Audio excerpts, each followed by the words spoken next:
Imagine you're excavating a small square building in Oman.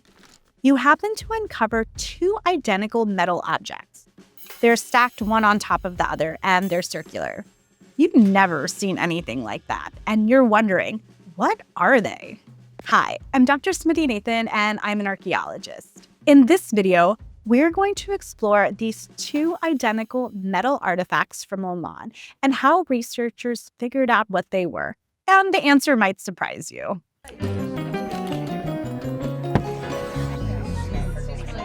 This pair of metal objects was excavated from the site of Dahwa 7 in the northern al-Batinah region in northern Oman. These artifacts are equal in size and identical in shape. They're circular with a diameter of 13.8 centimeters and no visible surface damage. Their embossed middles are both perforated in the center with 4.2 millimeter diameter holes. The artifacts are thin, and their combined weight is only 254.3 grams. As an archaeologist who works in Oman, I can attest that these artifacts are a rare find for the region. Now, when a rare object is excavated, how do we go about figuring out what it was? Well, archaeologists often act like detectives, and we look at the clues that are available. With rare artifacts, we typically start our investigation with three things. Number one, document and extract as much information we can from the artifact. Number two, look for similar artifacts elsewhere in the archaeological record. And number three, analyze the context in which our artifact was found. So let's do all three.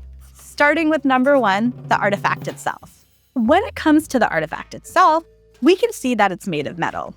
We also can use scientific techniques like portable X-ray fluorescence to analyze artifacts to learn what they're made out of and where they might have came from. When it comes to their composition, these artifacts are essentially made of copper alloys. In fact, the levels of arsenic and nickel that were found are actually more consistent with copper objects from the Bronze Age in this region, as opposed to the Iron Age, which partly helped with dating. When it comes to where the materials came from, that's a little more complicated. Certain aspects of the chemical signature point to copper sources near Dahwa itself, but other elements, specifically high levels of arsenic, antimony, and lead, suggest copper sources from around 170 kilometers to the southwest near modern-day Muscat. So whether the materials came from nearby or far away, we currently don't have evidence of similar objects from the Bronze Age in Oman or Arabia, for that matter. So it's time to go to clue number two. Let's look for similar artifacts elsewhere in the archaeological record. As we mentioned, we don't have evidence of similar objects from Arabia during this time period. However, we do know that Bronze Age communities in this region were exchanging goods and ideas with one another, and sometimes they did so across very long distances. According to the scholars analyzing the Dahwa artifacts, the closest match we have that lines up with the time period actually comes from the Indus Valley site of Mohenjo-daro, located in modern-day Pakistan. These copper objects date to roughly the same period as the Dahwa finds and are very similar in shape. They're circular, with an embossed center, and have similar brims. We still can't confirm what the Indus objects were used for. However, the theories surrounding them contributed to interpreting the Dahwa artifacts. But for those theories to make sense, we need to go to the next clue. So clue number three, context. The Dahwa artifacts were found inside Building S1. This is a small rectangular stone structure. Its location is a bit interesting. It sits at the highest point of the entire settlement and is also a bit isolated and separate from other buildings at the site. The building is also packed with many built-in stone and plaster features on the inside and out. In fact, 4 such features take up most of the interior space, which means that only a handful of people would have been able to fit inside the building at one time. Scholars think that people likely convened outside of the building, which also had its fair share of built-in features. The building also shows 2 distinct phases of use. In the first phase, a hard plaster floor was laid and the internal built-in features were installed. During the second phase, the interior was deliberately filled in and raised with a thick layer of clay and stone. It was in this intentional fill layer that the Dahwa objects were found. The fill layer also contained a couple of charcoal fragments, 2 of which were radiocarbon dated to around 3,800 years ago, so Bronze Age for the region. Then, a paved stone floor was installed atop this fill layer in the interior and exterior of the building. When it comes to the Dahwa artifacts, they were found in situ. This means that they were found in the original position in which they were deposited in the ground. In this case, these artifacts were carefully placed one on top of the other and fitted together. Their deposition, so the way that they were buried, along with the building itself, gives us a lot of clues of what these objects could be. First, when it comes to building S1, scholars have interpreted as a type of ritual building, perhaps even a small temple. This is due to its high and isolated spatial position at the site, its layout, and other artifacts that had been found there. What's interesting here is that while this building is unique to Dahwa, it looks similar to other buildings found across the broader region. Second, when it comes to the Dahwa artifacts, they also seem to be related to ritual. As we mentioned, they were found in a fill layer between construction phases. However, they also seem to be intentionally and carefully placed there. The practice of intentionally burying objects in and around ritual spaces before new construction is well documented across ancient Southwest Asia and North Africa. It's thought to reflect a belief that certain objects were too sacred just to throw away.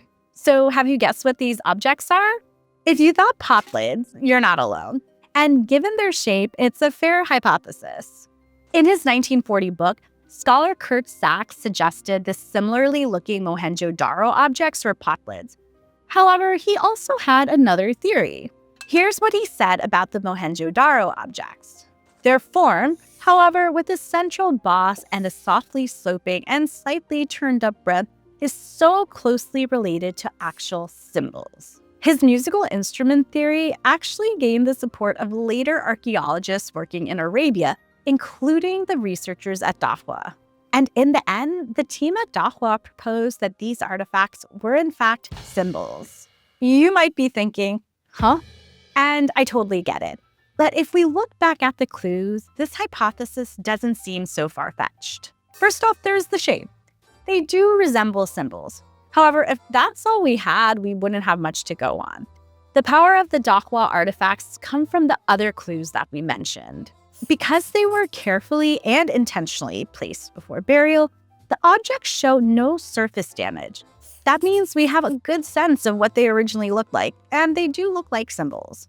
Then there's the fact that they were buried as a pair and they fit together. Cymbals are also played as a pair and fit together.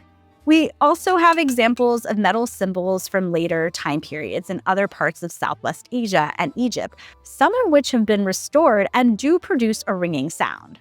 While it doesn't seem that such a ringing test has been done for the Dahwa cymbals, likely due to their fragility, they do give us an important glimpse into life 3,800 years ago. First off, we know that communities in this part of Arabia were trading and interacting with communities in Mesopotamia and the Indus. Given the similarities between the Dahwa symbols and similar artifacts in those regions, this find is yet another example of ideas being exchanged across those regions. Secondly, the fact that these symbols were so intentionally buried not only points to ritual significance, but the importance that music played in the past and continues to play today. To my knowledge, this artifact is one of the only examples we have of a Bronze Age musical instrument being unearthed in Oman.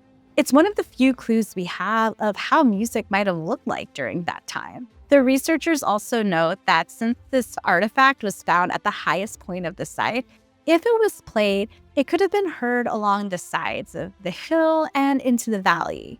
This means that a lot of people would have heard it. As it turns out, the Dahwa cymbals aren't the only musical instrument that can tell us something surprising about the past. We actually have a whole other video looking at a musical instrument from Southern Africa, which we'll link below. This video is part of our Artifact of the Day series, where we take a quick look at one intriguing object from the past, or in this case, a set. If you're interested in watching another Artifact of the Day video, check out the video here.